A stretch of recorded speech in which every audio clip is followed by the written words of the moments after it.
In the one-man play, Satchmo at the Waldorf, the legend of jazz great Louis Armstrong comes alive like never before. Let's take a look.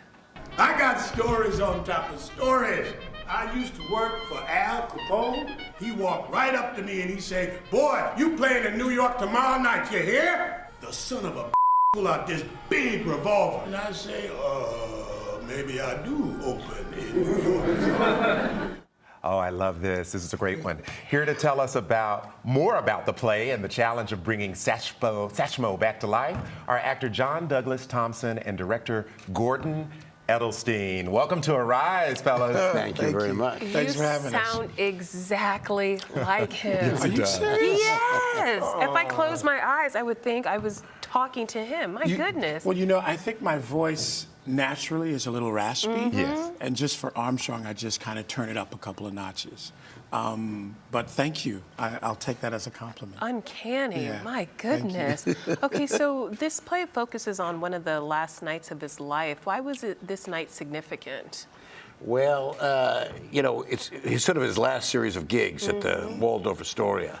And like many of us, at the end of our lives, we sort of look back at our lives. Yes. And he's looking back at his legacy. Yeah. And the decisions he's made and what are the consequences of his decisions. Yeah. You've got a raspy voice, too. I was going to say, the raspy choice. I think I'm even raspier than Armstrong, than my John. Harvey Firestein imitation. Well, So you're the understudy, so you don't get sick. I couldn't do it. You don't want that. I'm telling you, you don't want me. He's a good director, but so shy. Okay. Well, we should just say you are doing an amazing job. I had a chance to see it early on in the run, and I just find that it's so important that we kind of tell these stories of our iconic figures. Yes. Tell us, or tell our viewers, what sets Satchmo apart? He's so iconic in our history. Yeah. What sets him apart? Well, I think certainly within the context of our story, there's a lot that people don't know about Exactly, Armstrong, right? yes. So many people, when we think of Armstrong, we think of Hello, Dolly and What a Yes. Wonderful World. Yes. But he was a much more complex man than just what those songs represent. Yes. And in the play, it's kind of illuminating because we talk about his political action, Yes. his racial awareness. And it all comes through in this relationship that he has with his manager, Joe Glazer, who's a white Jewish man Right. who's a mobster. And him and Armstrong were together for 40 years, roughly. And the play goes through their particular relationship Yes. in that time, from the 1930s all the way to the 1970s. And he was such a pure jazz guy at the beginning, and he And he became more of a changed. popular A commercial guy, guy in a way that almost reduced his musicianship. Can you in kind a of talk way, about that? In the eyes of In purists. the eyes of In the eyes of purists. jazz purists, yeah. Absolutely. And I mean, He I was think one of the first major black musicians to truly cross over. over. Oh, also. absolutely. Yeah. And I mean, I think that if you look at, for me, my research, I went back into Armstrong's earlier life from the 20s on, right? So there's this wonderful place out in Queens. He's got his home out there in Corona, Queens. And also they have the Archive Museum in Queens College. And there you can find some tapes, his trumpets, mouthpieces, handkerchiefs, and all that sort of stuff. But the interesting thing about Armstrong was when he started out, he was, as you said, this major black icon and representation of pride for the black race, right? And over the years, that changed, right? He kind of started doing singing, commercial songs, which his manager kind of pushed him towards. Yes. And then the whole thing's about him not being really involved in the civil rights movement, and Miles Davis making that attack, calling him an Uncle Tom and that sort of stuff, really changed people's perspectives. And I know from my own perspective, when they brought me this play, I had the same view of Armstrong that Miles Davis had. And I went through this whole process of falling in love with Louis by vis-a-vis doing all the research that I did, right? Going to the house, going to the Archive Center. All the music on my iPhone, 1 out of every 3 songs is Louis Armstrong. Wow.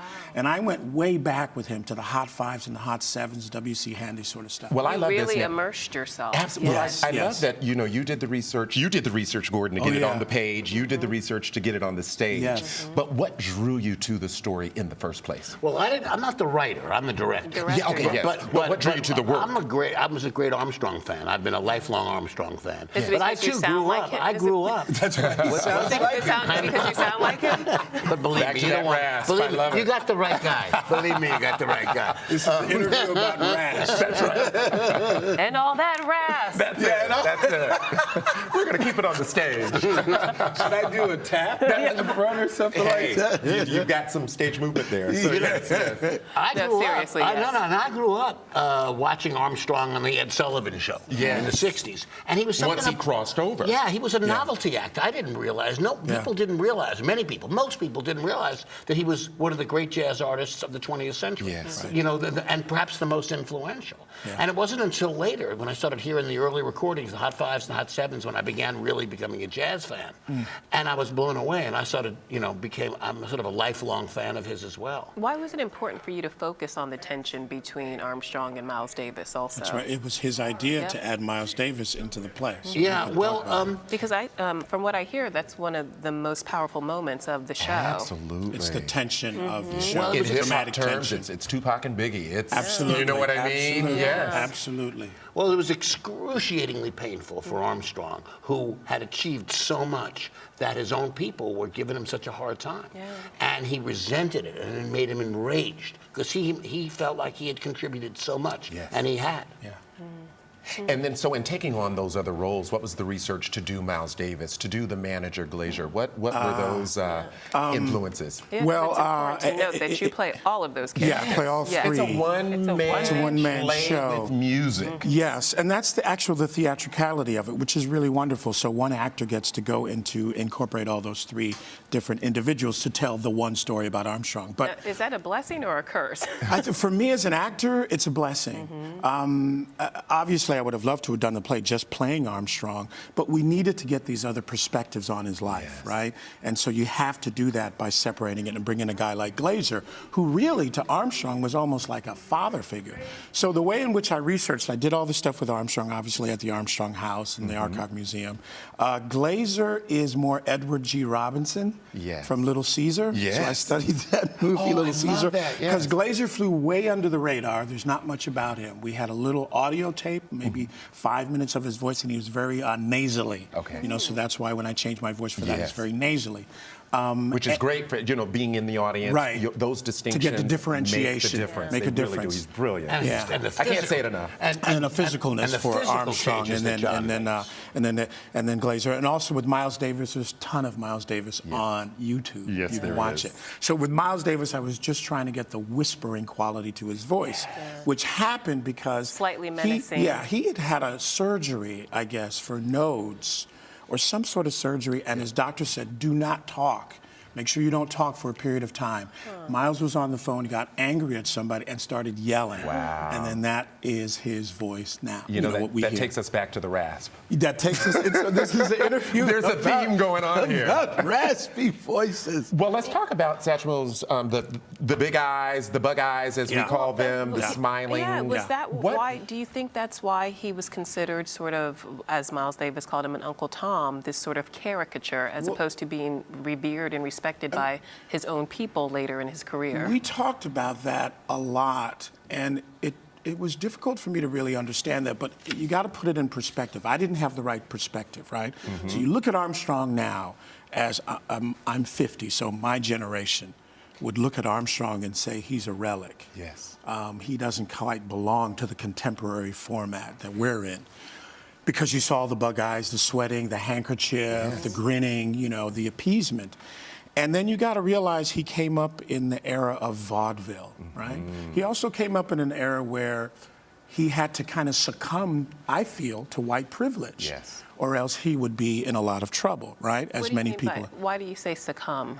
Well, he couldn't, I don't think he could fully be his full self and be safe. And it's articulated in the play as to why he picked up a guy like Joe Glazer, who can kind of take him through these situations. I mean, Joe Glazer rode the bus with him down south That's right. to make sure nothing would happen to Armstrong.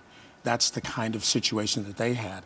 But as I looked and researched with Armstrong, there's a lot of reel-to-reel tapes at the house, at the archives, and he talks about his life. And he's very pained over the subject of being called an Uncle Tom and not being considered a factor in the civil rights movement just because he kind of flew under the radar. But I think the criticisms leveled at him by people like Miles Davis in particular come from someone of a certain amount of ignorance, not really understanding what Armstrong came up through and the vaudeville and where his life was. I mean, Armstrong was born in 1901. Yeah. He came up, turn of the century. I mean, there was a lot of things going on and a lot of bad things happening for African Americans. So Miles Davis is speaking from a perspective of a middle-class black man whose father is a dental surgeon. He lives on a farm. And so I think he can hold those kinds of ideas, but without understanding Armstrong. And there would be no Miles Davis in many ways without that's Armstrong. The whole thing, and that's what Dizzy Gillespie said. Without Armstrong, there is no me. So is that our takeaway, the takeaway of making sure that here in 2014 we know that we stand on his shoulders, the musicians of our time? And Absolutely. Are you also hoping that people reevaluate the way that they look at Louis Armstrong and his legacy? It's why we're doing the show, because we love him. Yes. And we honor him, and we want everybody else to see what a great man and great artist he was. All right, so where can we see the show? West Side Arts, West Side Theater, 43rd, 9th Avenue. Okay. Playing 8 performances a week, Tuesday through Sunday. So what's next for both of you? The next thing I do is there's a production of Tamburlaine, which is a play by Christopher Marlowe, an Elizabethan-era writer, on par with Shakespeare. Yes. I'm doing that at Theater for a New Audience. We start rehearsing at the end of August. It goes up in September. Then after that, I do a production of Iceman Cometh with Nathan Lane and Brian Dennehy at Brooklyn Academy of Music. Wow. Awesome. Okay. Well, We it's such can't let you go without hearing a little bit of the voice, please. Oh, gosh, what am I Just going to do? a What should I little do? I'm trying to think. Let me think of a swatch. Okay. Oh, wow. You put me on the spot. I'm trying to get to we like one to here. do that here. I'll sing Hello, I was Dolly. going to say Hello, Dolly would be easy, but we'd love that. Okay, hello, Dolly. This is Louis. Dolly, it's so nice to have you back where you belong. Great. Thank you. Thank you so much. Okay, now your turn. John also sings a Hebrew song in the show. Yes, I do. Armstrong carried a Jewish star with him. His whole life. His whole life. Really? Because it was a Jewish family which really The took him in. Karnofskys. The Karnofskys That's right. took him in when he was a little kid. He's 7 years old. Very compelling Who knew? tidbits. All right. Well, Satchmo, here we come. Thank you, Here we gentlemen, go. so Thank you much. very Good much. luck with Okay. everything. Thank you. And Thank you're you. watching Arise Entertainment 360.